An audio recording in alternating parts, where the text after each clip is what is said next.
has been planted.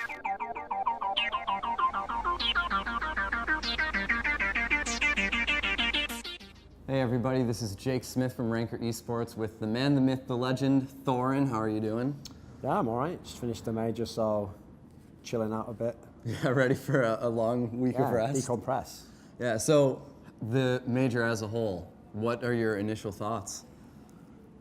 Easily the major that had the most upsets. I mean, I actually made this point coming into this one. So we've had 7 majors before, and at every single other major, not only has the favorite not won, but the favorite usually had only difficulty when they were facing like other really good teams. Well, this time around, the favorite was Fnatic, and they were the biggest favorite coming into a major that I've ever seen, actually, because they'd won all 6 tournaments with this lineup.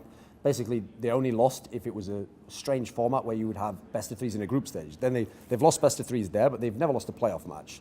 So as a result, you have to look and go, well, they were surely going to win the major. That's the storyline set for you there. It's like, okay, this is how you kind of cap off your era of being the best team as you win the major. They didn't even make the semi-finals. And the thing about the old Fnatic, the one that had Pronax in, is that famously, they only ever had 2 tournaments rather, where the position at the end was below top 4. And those were actually their 2 major failures, where they finished round of 8 twice.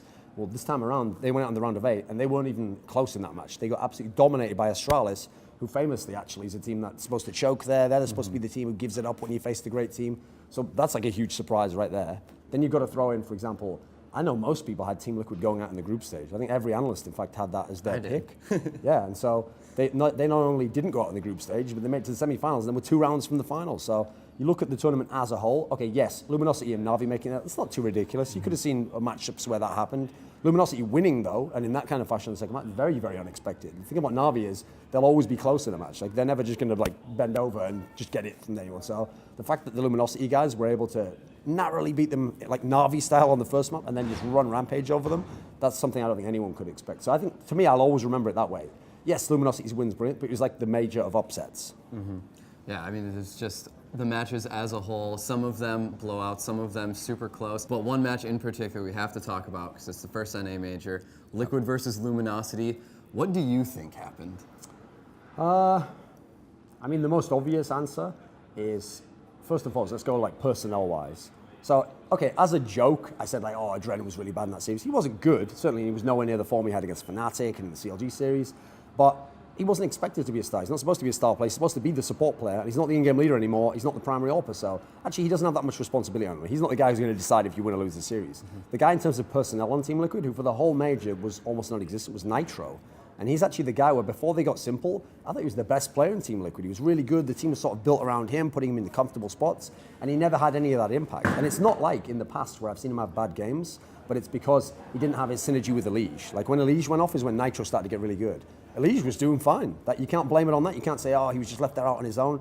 Simple was going crazy. Hiko was doing the clutch rounds. All these different players were doing what they should do, and then Adren was fitting in as a support player, and then Nitro was nowhere to be found. So first and foremost, the fact that you were close to the final without Nitro playing well at all, that's a good sign in a way. Simple, obviously, I mean, you could probably even say he overperformed. I knew he had the potential to be a very good player. Like back in 2015, I was saying when he was in Flipside, like, you know, if this guy ever got it together mentally, he'd be like a top 10 player in the world. He's absolutely phenomenally skilled. But obviously he didn't have the right team back then.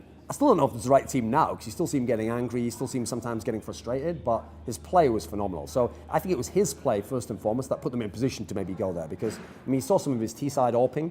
He's taking any shot he wants. He had no fear whatsoever. He was just willing to go out there, go against other good AWPers as well. He's going to out-AWP them. So that's like a really big boon for the Team Liquid guys. Hiko had some great clutching, even though I noticed a lot of people blame him because on the last half of the series, he was quite poor. He obviously choked a little bit, or he just couldn't get his game going. But you look at the rest of the series, in the very same map, the first half of that second map, he's the reason they were in position to potentially win there. Running on real 1v4, 1v1. So for me, almost everyone in Team Liquid was doing their job.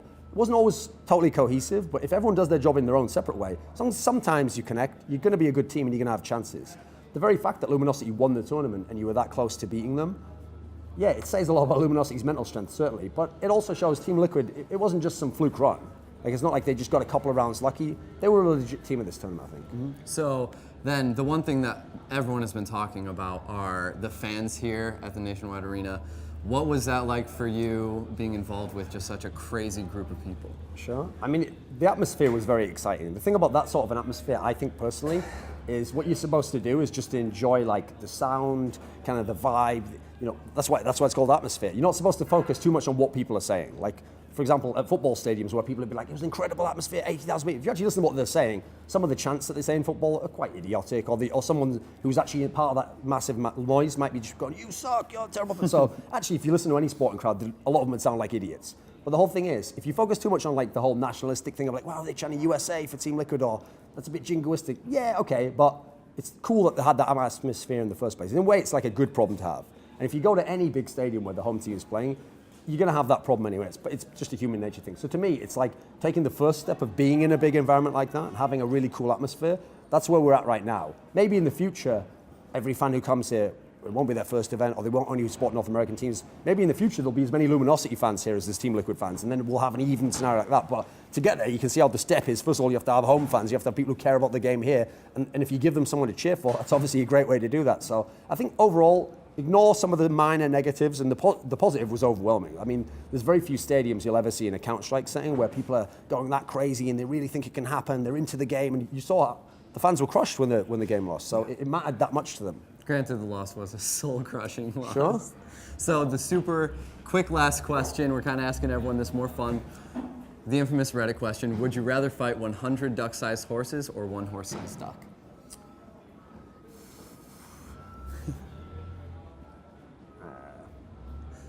Or would you just run?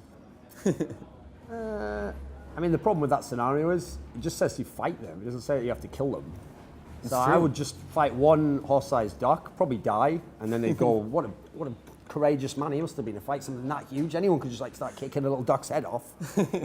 Or at least that's what ESL Players told me. Well, that's definitely the first time we've heard that answer. Thank you very much for your time. All right. This is Jake with Ranker Esports. Be sure to check us out, Facebook, Twitter, Instagram, anywhere, or you can go to rankeresports.com and sign up.